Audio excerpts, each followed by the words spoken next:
and happy Women's Day. Happy Happy Women's Women's Day Day. to Yeah. everybody out there. Yes. Hi guys, everyone who's live right now with us. I just want to wish everyone a very happy Women's Day from me. And Ruchi, please go ahead. And Yeah, even I want to wish everyone, even the men out there, a very happy Women's Day because it's you guys who actually support us and make us want to go forward. I won't say that there are people of every gender who try to put others down, but let's not talk about that. We are there to empower each other, whether they'll be of any gender, doesn't matter. We are here to empower each other and take everybody forward. So, yes, happy Women's Day to each and everyone out there, no matter what gender you are. Yeah. yes, very true. So before we start, Ruchi, I just wanted our viewers to know a little bit about She the Leader and Kavishala, what it's doing. So Yeah. basically, we are celebrating women who are powerful women, who are vocal, and in their respective fields they have kind of smashed the stereotypes, and they have come out and inspired a lot of young women and men, like everyone, young people out there. Yes. So yeah, would you like to contribute to it? Like, how do you think that I'm not sure if you've been following She the Leader series by Yeah. Kavishala, but we recently had a lot of women from creative field and politics and everywhere else. So yeah, you are one amongst them, and we wanted to talk to you because this is, according to Kavishala and me, I am an independent journalist here in India right Yeah. now, and I think talking about women writers in India is very important today because I think, yes. Yes, I think it's very important because, see, if we are not going to put our voice forward, then who is going to do that for us? And it's been so long that we have been reading the male perspective. We have been following the male perspective for too long that now it's time that we bring forward our own perspective. We bring forward our own voices. We tell people what we think, what we feel, how we look at life. I think everybody needs to know how a woman feels, what a woman goes through, and it's not just about women reading other women. I think it's very important for the men to read more women writers because they also need to understand how to look at things from a woman's point of view. So I think for that, absolutely. more and more women should write, and more people should read women writers. Absolutely. I would like to ask you before going ahead. I would foremost question would be how, when, and why did you decide to become a writer? How did it all start? See, I was already a literature fan when I was a kid because my father, he was into literature, and he used to read a lot of novels and poetry, and not just English, Hindi literature, Urdu literature. He is an ardent Ghalib fan, so I have been reading and reciting Ghalib since I was a child, and reading books.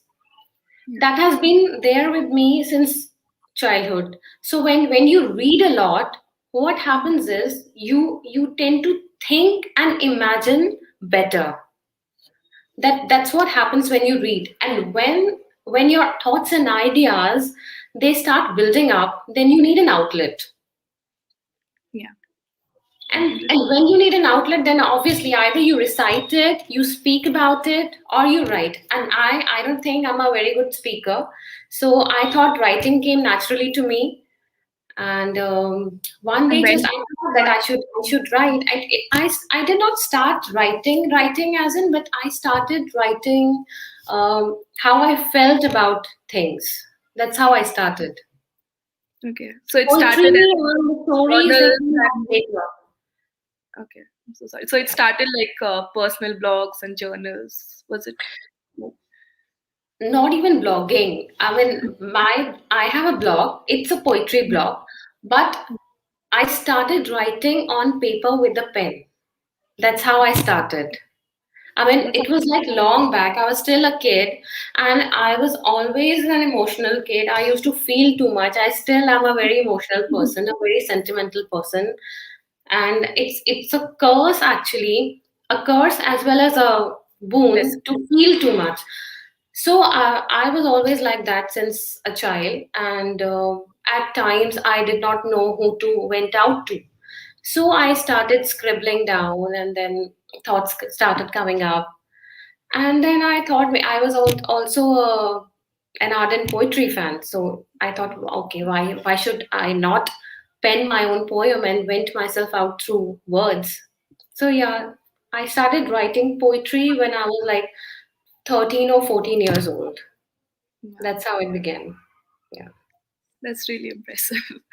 Yeah. So how do you? I mean, you have books coming out. So how do you decide on your the characters of your book, if I may ask? I mean, what is Um, your, if there's a process that you? See, my first book, Obsessed, it is based on, I don't know if you are aware, it's based on two stuff.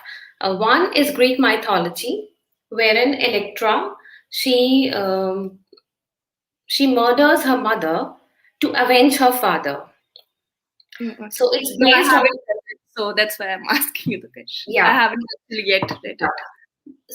I had a Greek literature paper in my MA, also in graduation, Okay. and the kind of literature that I read, it completely blew my mind off. I mean, my Indian mythology is like, it's like one thing. We have started reading Ramayana and Mahabharata when we were kids. We have been watching that, so we are very familiar with that, and we can relate to that.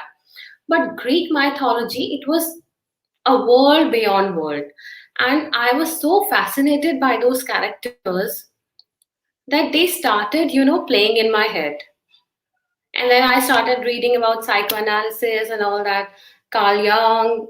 So all those things, how a mind works, how depression works, how little things can build up within your mind, all those things. So I wanted to write a story wherein people can relate to the way a mind can build things up.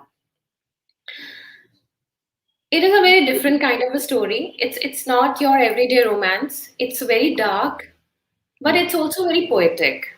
So yeah, and I'm very about sorry. I mean, I'm going to order about it and today. yeah, and the main lead is a journalist, and he Oh, wants to crack a case. Yes, and the way he gets entangled in the case, the way he tries to solve the maze, I think you can relate to that. But yeah. alongside that, the protagonist Ananki, the way she behaves, the way she is expected to behave, and the way she flouts all norms which are conditioned into her mind right from the beginning, which are conditioned into our minds when we are kids, and how she becomes a rebel, and how she deals with society, which is always trying to silence us, which is always trying to chain us, which is always trying to tell us how to feel, how to look, how to behave.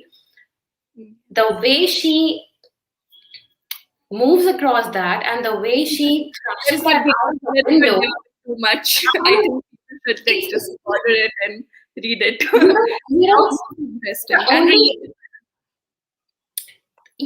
the thing is, you can relate to Ananki to a certain level, but after that point, you cannot relate to her because of the things that she does. Okay. Yeah. I'm so sorry. Yeah, so I think, I mean, it sounds super interesting to me. I have actually done my master's abroad, so I have not read a lot of Indian authors, and recently I started reading a lot of them, and I'm definitely going to add it to my list to read. It sounds, the way that you talk about your character, it sounds very relatable. I think it will be very relatable to all the women, especially in India, because I Yeah. mean, women in general also are Even in every, general, yeah. yeah, but Yeah. I think especially in this country, we are kind of conditioned to behave in a certain way. Yeah, because see, even when we read literature, there's always a docile woman who is good, who is charming, who everybody wants to marry, and there's always the mad woman in the attic Yeah. who is thrown in the attic, who is shut away, who is silenced. But it is only through that mad woman that you can look into what society has done to women. Yeah. So that obsessed and Ananki is, it's like it's the story of that mad woman who has been silenced over the years and now she's gonna speak up. That's who Ananki is. And she's not going to be changed. Even if she's kept in a asylum, even if she's not allowed to speak up, still the way she moves, the way she writes into that asylum, and the way she tells her own story, I think that's what everybody Mm. should look up Sounds to. very powerful. Yeah. Yeah. Okay, so here today we are kind of celebrating womenhood and Women's Day.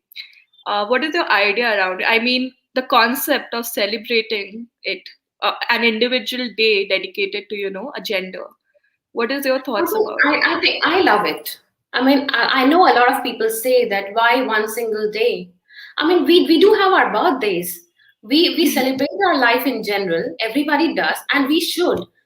We should celebrate our life in general. We should live our life to the fullest every day. But then we do celebrate our birthday, don't we? So I think celebrating one particular day is just, you know, it's just like a birthday.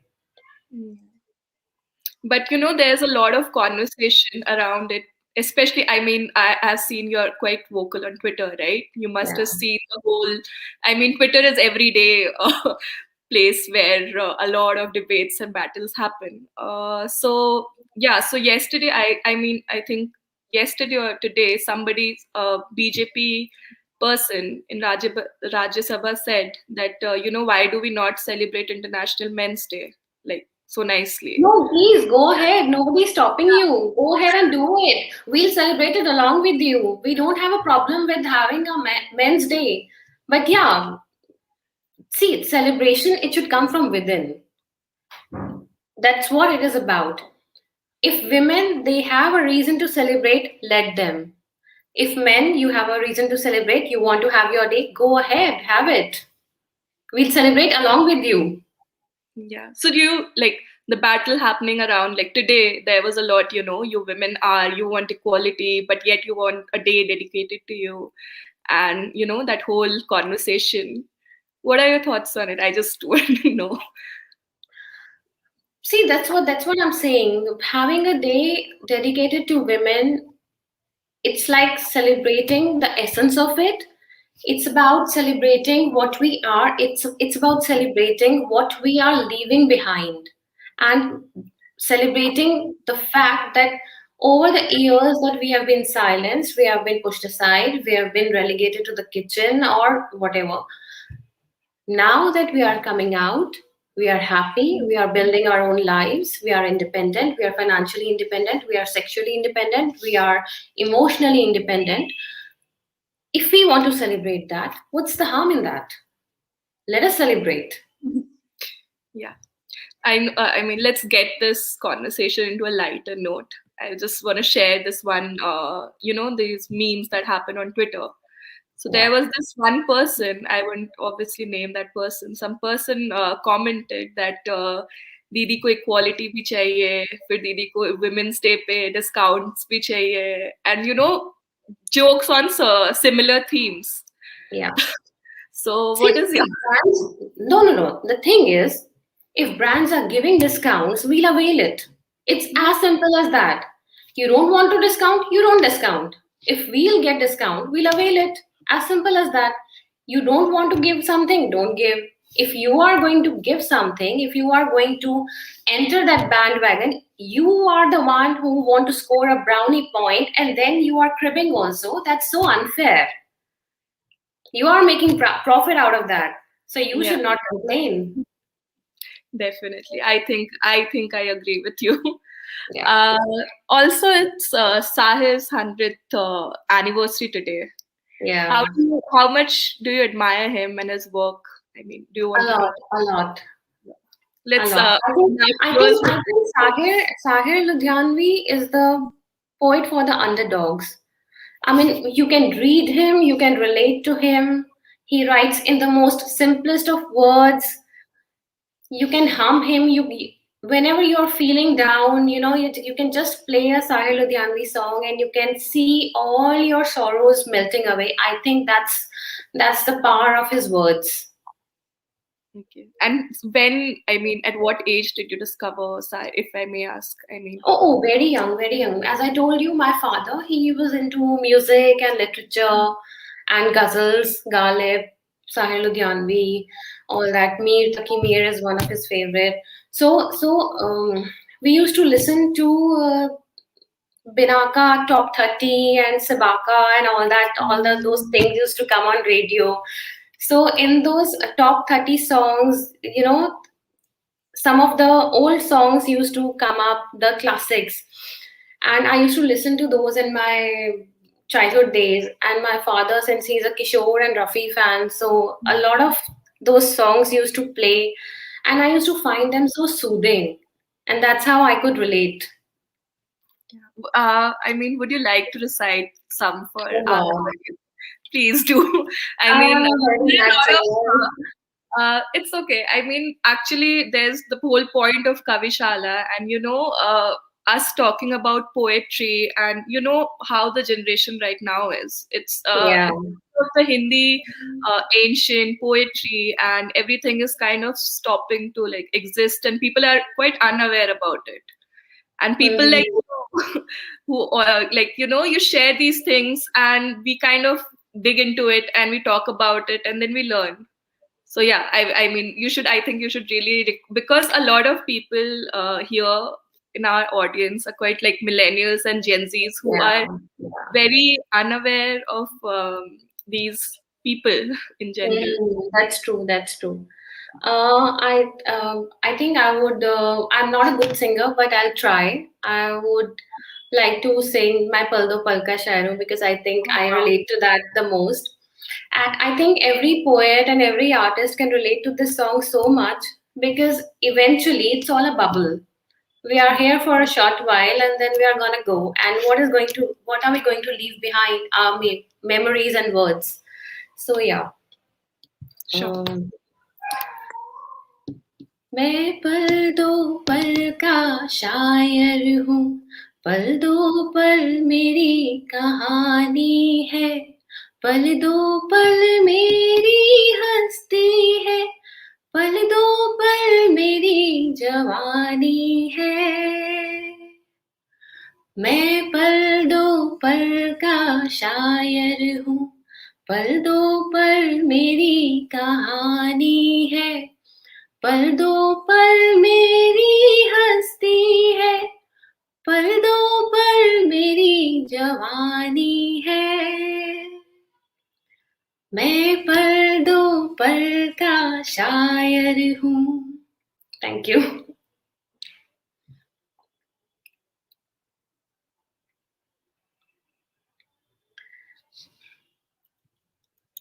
Damini, I think I cannot hear you. Oh. Can you Yeah, hear now. me? Yeah. Now, Sorry. now. I think I clapped and the mic muted. Yeah. That's true. Yeah, I was saying you have such a beautiful voice. How are we saying that I can't sing at all? What rubbish. Any other recitation that is your favorite? I mean, I kind of also takes like you back to your childhood, reminds you of your childhood. Since you said that you used to this read. is the song that I have been listening since childhood, and I've been listening, and I've been wanting to become a poet because this is one of the song which I've been listening, and I've been wanting कि मुझे शायर बनना है, मुझे भी ऐसे कुछ करना है. But there is another song, मैं जिंदगी का साथ निभाता चला गया, Oh, which yes. is very close to my heart, very close to my heart, and whenever I'm down and see, I don't promote smoking at all. But yeah, whenever I'm down and whenever I'm like everything is going haywire, I would just उस फिक्र को मैं धुएं में उड़ा देती हूँ. Yeah. I, do you want to sing it for us? I mean, just two lines. मैं जिंदगी का साथ निभाता चला गया, मैं जिंदगी का साथ निभाता चला गया, हर फिक्र को धुएं में उड़ा, हर फिक्र को धुएं में उड़ाता चला गया, मैं जिंदगी का साथ निभाता चला गया. Beautiful. So there are two lines which I also like. Uh, बर्बादियों का सोग मनाना फिजूल था, मनाना फिजूल था, मनाना फिजूल था.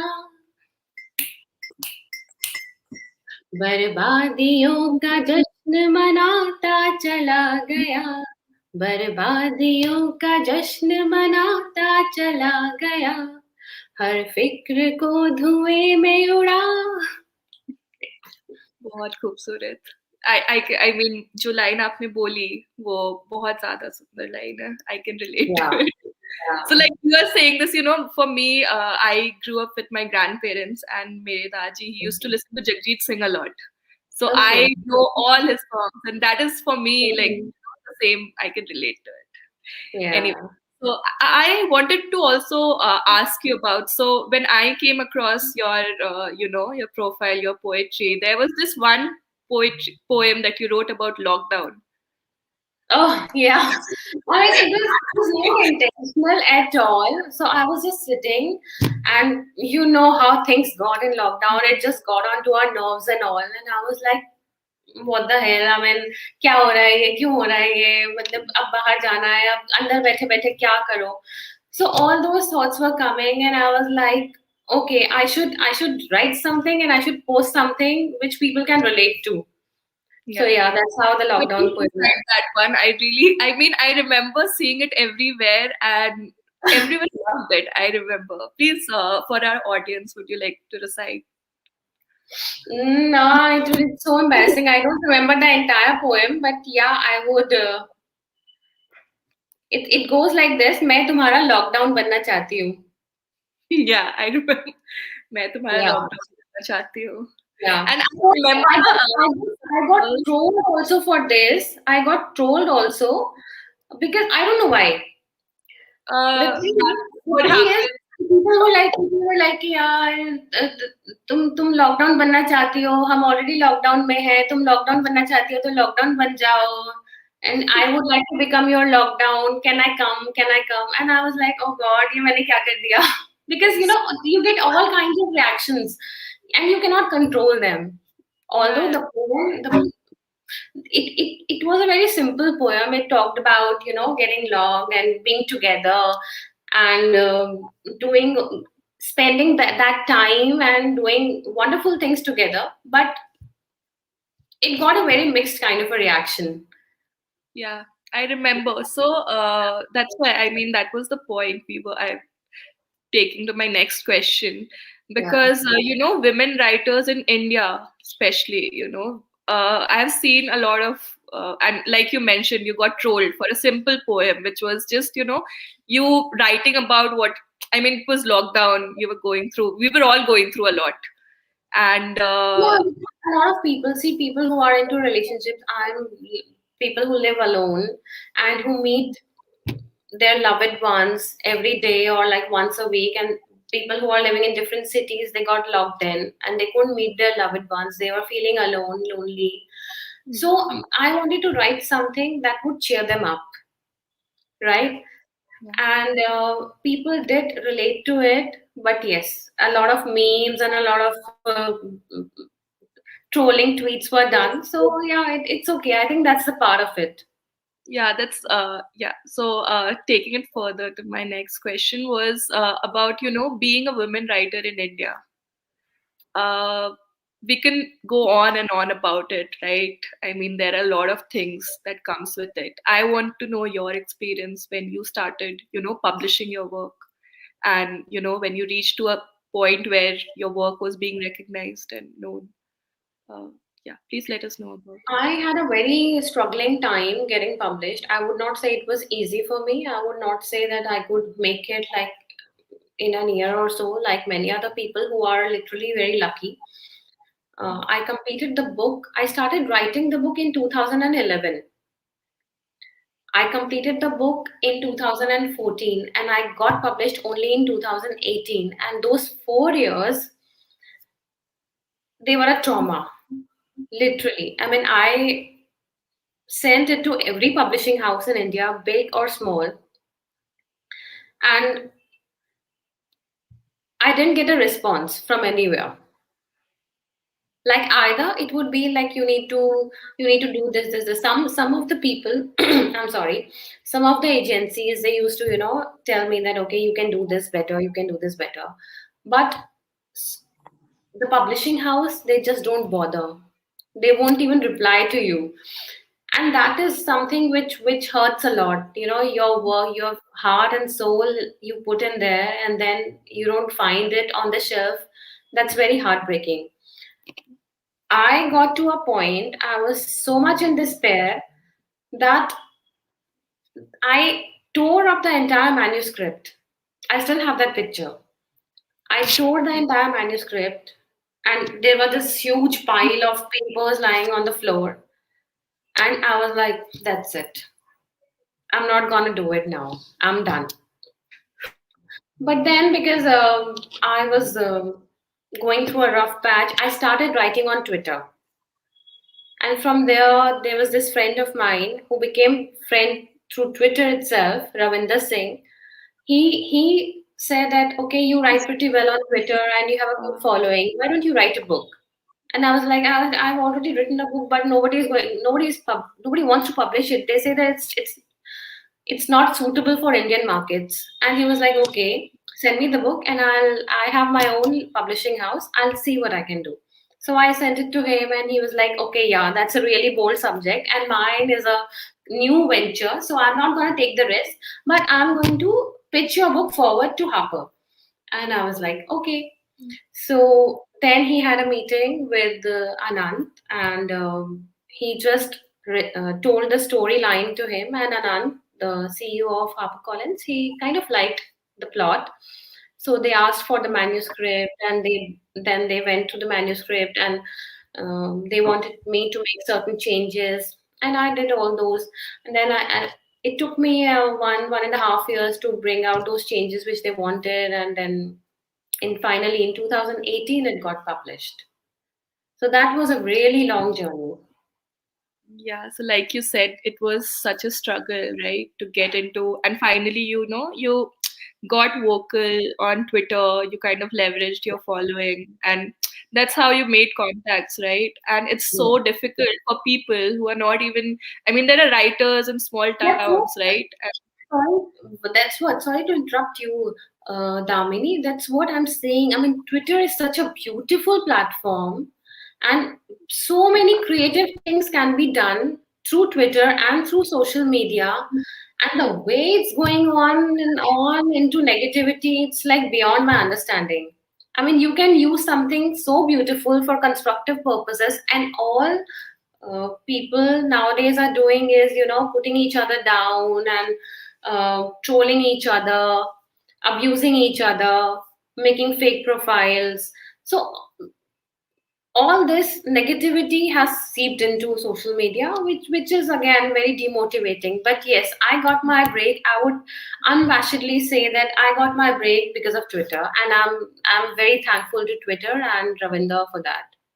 yeah, no, definitely. I can relate because I got active on Twitter from like 2019 end, and I just shifted to a new state, Bangalore. I had Karnataka, Bangalore, and I just tweeted that I'm looking for a job, and I got so many leads, and then I finally got a job, Yeah. and then again I had to get a job, Yeah. and yeah, I mean, so Twitter can be used in such so not just Twitter. Social media can be used in such beautiful ways, to uplift others, to help people find jobs, to help people make a living, and it's so beautiful. It's a beautiful space provided you keep the negativity out of it. I think that's very important. yeah, totally.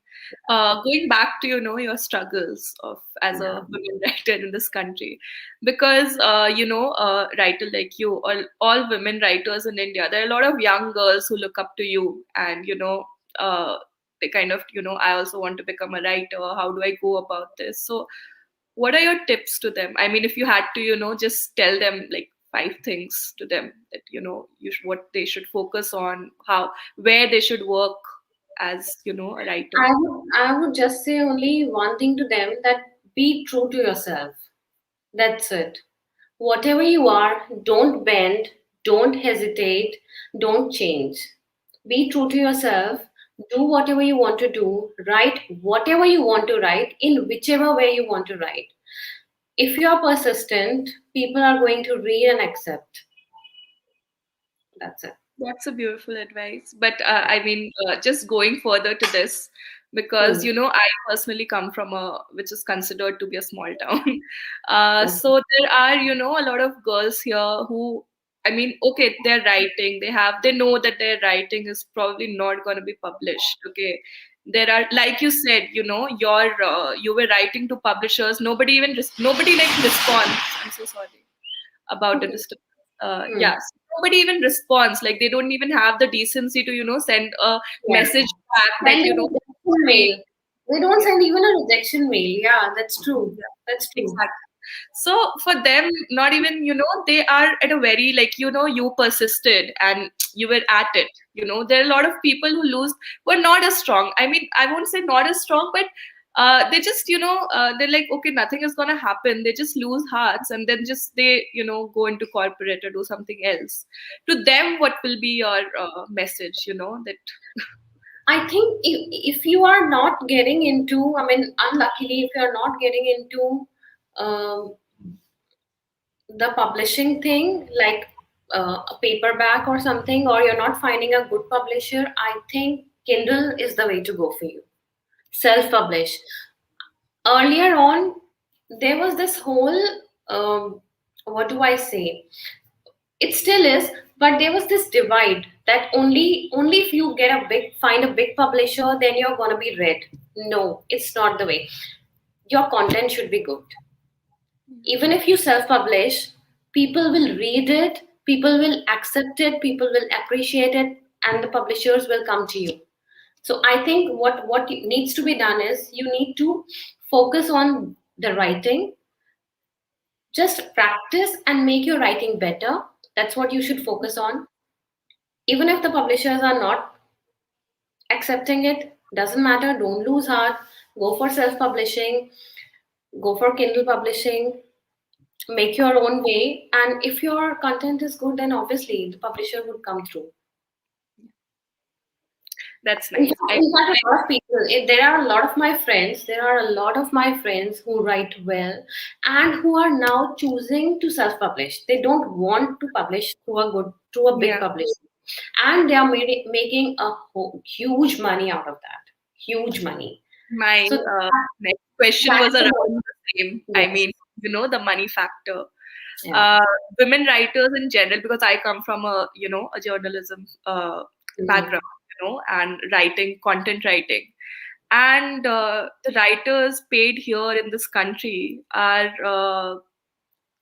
really sad, to be honest. I mean, it's just, I mean, 50 paise a word, 20. I mean, it's still there, it's still Yeah. existing, Yeah. right? Yeah. And today there was a lot of conversation about, equal pay, which is, I personally think, which is very, very important. So Yeah. what are your views on, how women writers and male writers are, paid in this country and this industry? I mean, I think writers are really underpaid here. Really underpaid. I mean, people they think that writing it they write for passion, they write for time pass. They should have a different job. I mean, how is a person supposed to earn his livelihood if he wants to write and earn a living? You cannot. I have a day job. A lot of my friends who write have a day job because if we don't have a day job, we cannot survive. We cannot survive on the money that we make because of our writings. No, and it's I a mean, very sad affair. And must be women, so difficult. and I'm not ashamed to admit that women writers are paid lesser. As in, um, it's the same in other spheres as well. But yeah, women writers are paid lesser than their male counterparts, and it's really sad. Yeah. In general, only I think in this country, people don't really think creative labor as something which is, something you have to pay money for. I mean, True, even if true, someone true. comes with a book, people, expect them to, give it just for free. I'm sure you must have gone through that. Even see, even the people who are your friends, whom you expect would support you, they would ask for free copies. Where are our copies? I mean, excuse me, you should be buying my books and you should give them to other people. Help me Exactly. build a readership. But then, yeah, it's very sad that people expect that if we have published a book, we are obliged to give you a copy because we want you to read, when it should be the other way around. You should be the one who would be buying and supporting the writer, the author, so that they write more, they are paid more, they make money, and their livelihood is going smooth. Because, see, everyone cannot be Manto, yeah, Yeah. or everyone cannot be Manto. That he's going through all those hardships, and he doesn't have money, and he's like sitting on his chair, or he's sitting in the street and writing. I mean, Yeah, nobody I can be mean, doing people that. We assume that need writers we are need supposed we need money, we need a comfortable life, we need our families to be supported, so that we can find some time, we can find that space where we can write and we can put our voice forward. We need money for that. There is no shame in admitting that. Yes, exactly. I mean, to the audience, watching us right now, please support your friends' businesses and support women and men, like And support everyone. and support budding authors, support new authors. Just don't go with people who are already established. Go with Yeah. new voices. They have the content that might be really, really good. You never Yes. know. Yes. There was this again. I'm sorry. I just come back because I'm from this millennial generation. I just come back to memes and jokes. There was this one another thing that I saw on Twitter, which was really funny. It was like these really big authors were already very popular, and anyone, like not just authors, anyone in general, like writers and influencers and big people. I mean, who are already very popular. You're giving Yeah. them free stuff, and it's I mean, it doesn't make sense, right? Yeah, Because the thing is, yeah, because they're already established, so it's like it's like filling an already full cup. yep. It's gonna spill out. That's how it's gonna be.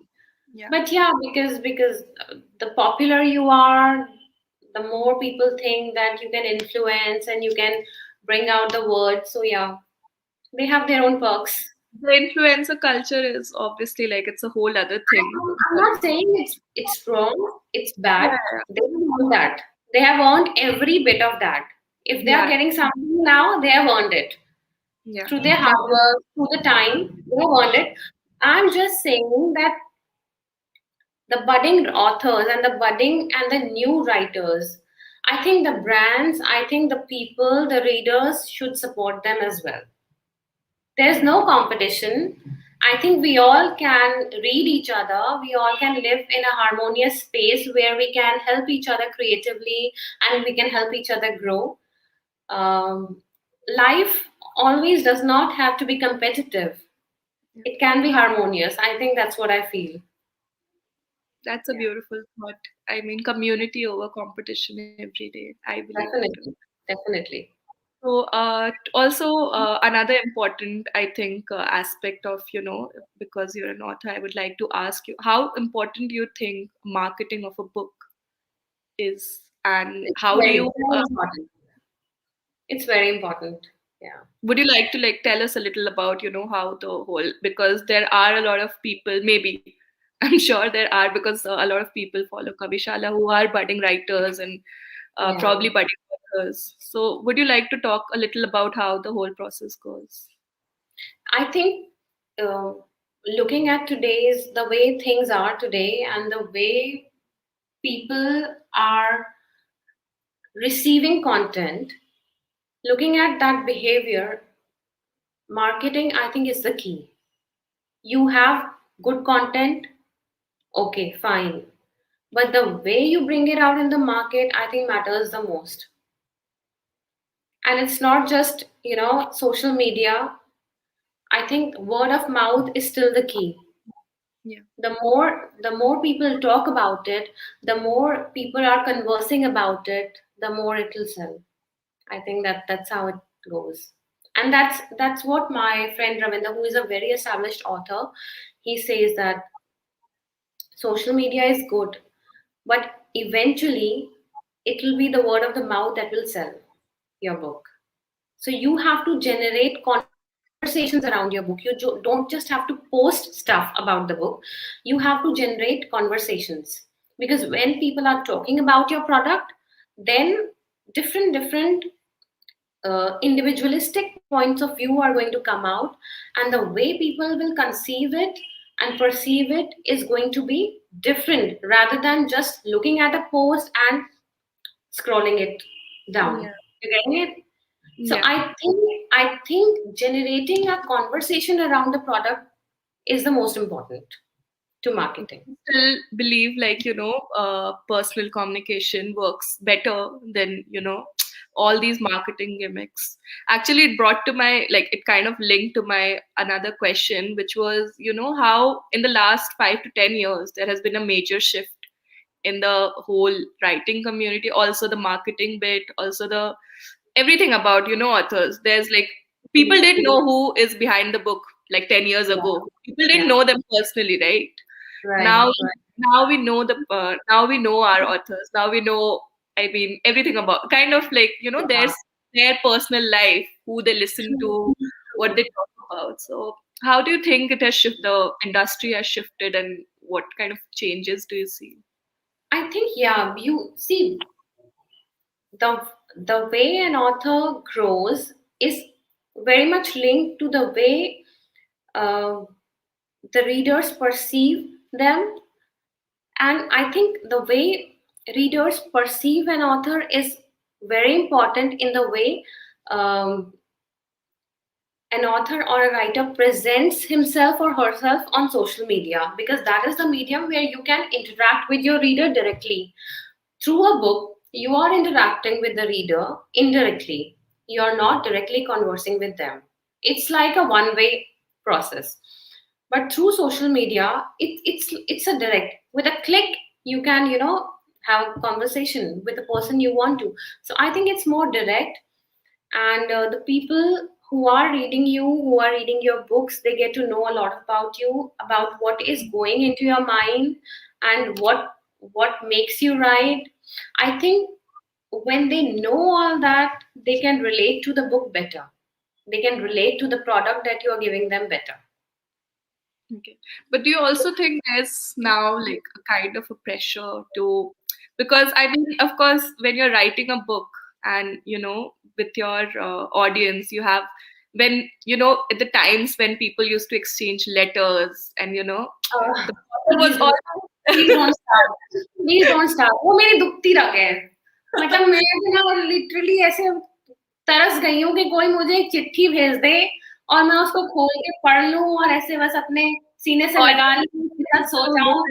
पर इतने सालों में एक चिट्ठी मेरे को नहीं मिली है. And I'll I write a really. letter to you after I read your book, और definitely. कविशाला के जितने भी लोग मुझे सुन रहे हैं, जितने भी श्रोतागण हैं, आप मुझे सुन रहे हैं, प्लीज मुझे कोई ना कोई एक मुझे चिट्ठी भेज दो यार.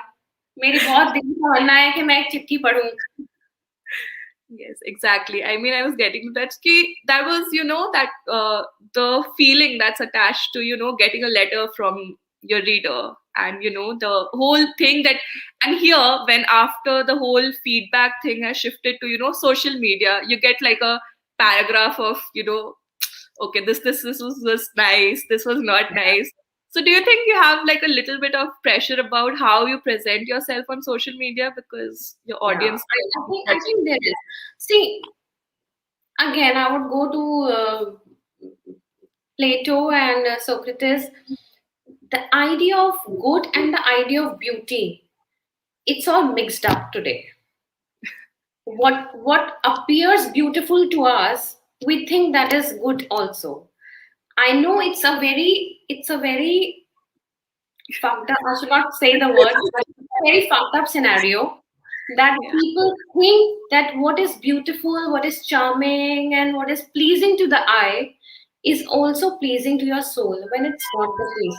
But then again, you have to present yourself in a way that is nice and good, and that I'm not ashamed to say that, yeah, because I present myself in a way. I have grown a lot of followers because of that. So that's that. I'm so sorry. There's some phone. Yeah. Yeah. Yeah, I because I recently I remember I'm so sorry I would sound like a stalker, but I remember you had put this picture in a sari, and there were a lot of trolls just randomly saying nonsense, which was not even related to the picture or the caption, Mhm. and Mhm. because you have an audience, right? And then you must be. I mean, I want to know how you like when you're posting. I'm sure seeing your posts, I'm sure that you do not put a lot of thought.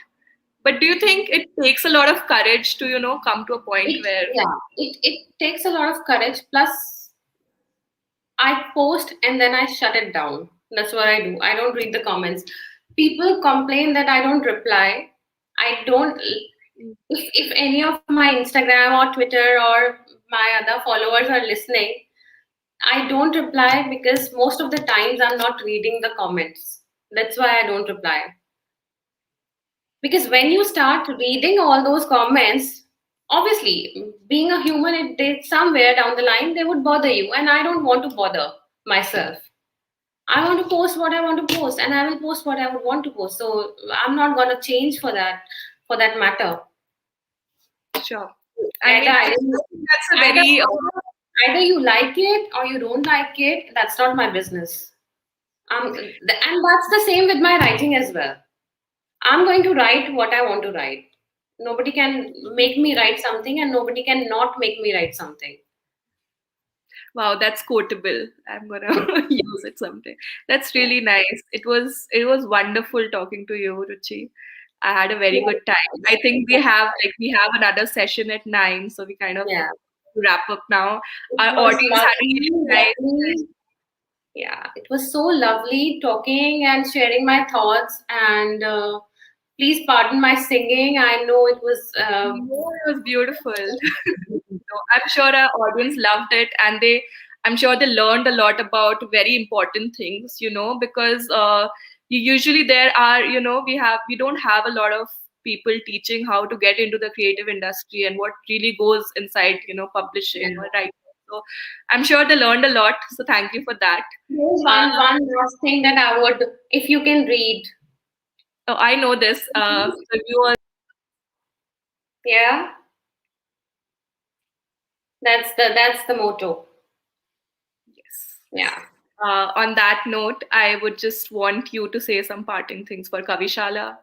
If I think Kavishala has been a wonderful platform for budding writers and authors.